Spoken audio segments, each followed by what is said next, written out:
Hello everyone, రండి English నేర్చుకుందాం. Let's learn English. Friends, నేను చేసే వీడియోస్ కనుక మీకు నచ్చినట్టయితే వీడియోని లైక్ చేసి ఛానల్ని సబ్స్క్రైబ్ చేసుకోండి. మీరు చేసే ఒక్క లైక్ మరికొంతమంది దగ్గరికి నా వీడియోని రీచ్ అయ్యేటట్టు చేస్తుంది. అలానే మీరు చేసే ఒక్క సబ్స్క్రిప్షన్ నన్ను ఒక స్టెప్ ముందుకు వెళ్ళేటట్టు చేస్తుంది. సో ఫ్రెండ్స్, మర్చిపోకుండా వీడియోని లైక్ చేసి ఛానల్ని సబ్స్క్రైబ్ చేసుకోండి. ప్రీవియస్ వీడియోలో చూపించిన ఇమేజెస్ని కలిపితే వచ్చే సబ్జెక్ట్ నేమ్ సైన్స్. మరి ఈ వీడియోలో చూపిస్తున్న ఇమేజెస్ని కలిపితే వచ్చే సబ్జెక్ట్ నేమ్ ఏంటో కింద కామెంట్ సెక్షన్లో కామెంట్ చేసి చెప్పండి. ఈ వీడియోలో మనం టెలిఫోన్ రిలేటెడ్ సెంటెన్సెస్ అంటే ఫోన్లో అవతల వాళ్ళతో మాట్లాడేటప్పుడు ఎక్కువగా యూజ్ చేసే కొన్ని సెంటెన్సెస్ ఇంగ్లీష్లో ఎలా చెప్పాలో ఈ వీడియోలో చూద్దాం. First sentence of this video: ఎవరు మాట్లాడుతున్నారు?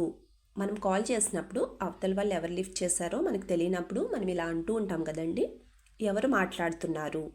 ఈ సెంటెన్స్ని మనం ఇంగ్లీష్లో ఎలా చెప్పాలి అంటే who is speaking, who is speaking.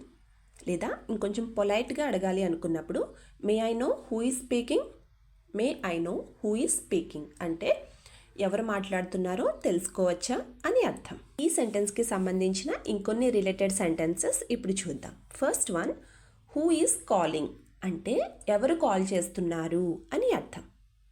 May I know who is calling అంటే ఎవరు కాల్ చేస్తున్నారో నేను తెలుసుకోవచ్చా అని అర్థం. Second one, am I speaking to Keerthi అంటే నేను మాట్లాడుతుంది కీర్తితోనేనా అని అర్థం. లేదా can I speak to Keerthi అంటే నేను కీర్తితో మాట్లాడచ్చా అని అర్థం. ఈజ్ కీర్తి దేర్ అంటే కీర్తి అక్కడ ఉందా అని అర్థం. నెక్స్ట్ వన్, లైన్లో ఉండండి లేదా లైన్లో ఉండు అనడానికి ఇంగ్లీష్లో హోల్డ్ ఆన్ లేదా హ్యాంగ్ ఆన్ అంటే లైన్లో ఉండు అని అర్థం. మరి ఈ సెంటెన్స్కి సంబంధించిన ఎగ్జాంపుల్ సెంటెన్సెస్ ఇప్పుడు చూద్దాం. Please hang on, I will tell you right now అంటే మీరు లైన్లోనే ఉండండి, నేను ఇప్పుడే మీకు చెప్తాను అని అర్థం.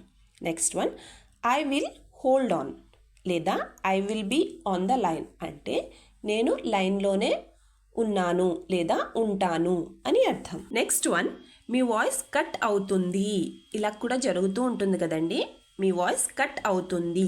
ఈ సెంటెన్స్ని మనం ఇంగ్లీష్లో ఎలా చెప్పాలి అంటే your voice is breaking, your voice is breaking అంటే మీ వాయిస్ కట్ అవుతుంది అని అర్థం. మరి ఈ సెంటెన్స్కి సంబంధించిన ఎగ్జాంపుల్ సెంటెన్సెస్ ఇప్పుడు చూద్దాం. Your voice is breaking, so I really don't understand anything. Your voice is breaking, so I really don't understand anything అంటే మీ వాయిస్ బ్రేక్ అవుతుంది, నిజానికి నాకు అసలు ఏమీ అర్థం కావడం లేదు అని అర్థం. Next one, I can here you but in bits and pieces. I can here you but in bits and pieces నాకు వినిపిస్తుంది కానీ ముక్క ముక్కలుగా వస్తుంది. బిట్స్ అండ్ పీసెస్ అంటే ముక్క ముక్కలుగా రావడం. So I can hear you but in bits and pieces అంటే ముక్క ముక్కల కింద వినిపిస్తుంది అని అర్థం. Next one, I can hear you on and of. ఇలా కూడా అనొచ్చు. I can hear you on and of అంటే వినిపించకుండా నాకు వినిపిస్తుంది మీ వాయిస్ అని అర్థం. Next one, I can't hear you at all.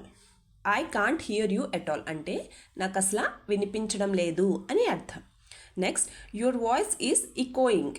Your voice is echoing. Echoing అంటే మన వాయిస్ మళ్ళీ మనకే రిపీట్ వినిపిస్తుంది కదండి, సో దాన్ని ఇకోయింగ్ అంటారు. ఎప్పుడైనా మనం ఎంటీ రూమ్లో మాట్లాడినప్పుడు మన వాయిస్ మళ్ళీ మనకే వినిపిస్తుంది, రీసౌండ్ వచ్చి వినిపిస్తుంది కదండి, దాన్నే ఇకోయింగ్ అంటారు. యువర్ వాయిస్ ఈజ్ ఇకోయింగ్ అంటే మీ వాయిస్ నా వాయిస్ నాకు మళ్ళీ వినిపిస్తుంది అని అర్థం. నెక్స్ట్ వన్, నాకు సరిగ్గా వినిపించడం లేదు. ఈ సెంటెన్స్ని మనం ఇంగ్లీష్లో ఎలా చెప్పాలి అంటే I can't hear you properly, I can't hear you properly లేదా యు ఆర్ నాట్ ఆడిబుల్ అని కూడా అనొచ్చు. అంటే నాకు సరిగ్గా వినిపించడం లేదు అని అర్థం. మరి ఈ సెంటెన్స్కి సంబంధించిన రిలేటెడ్ సెంటెన్సెస్ ఇప్పుడు చూద్దాం. Your voice is not audible అంటే మీ వాయిస్ నాకు వినిపించడం లేదు అని అర్థం.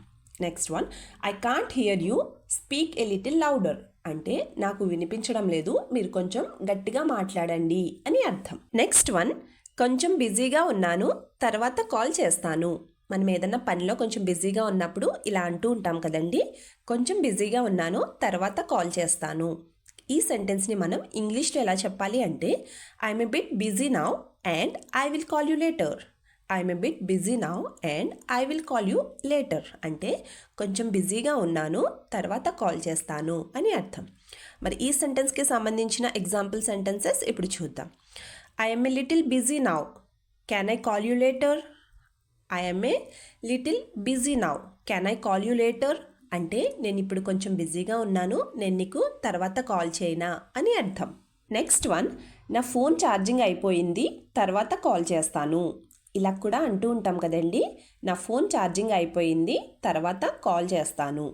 ఈ సెంటెన్స్ని మనం ఇంగ్లీష్లో ఎలా చెప్పాలి అంటే my phone is out of charging, I will call you later.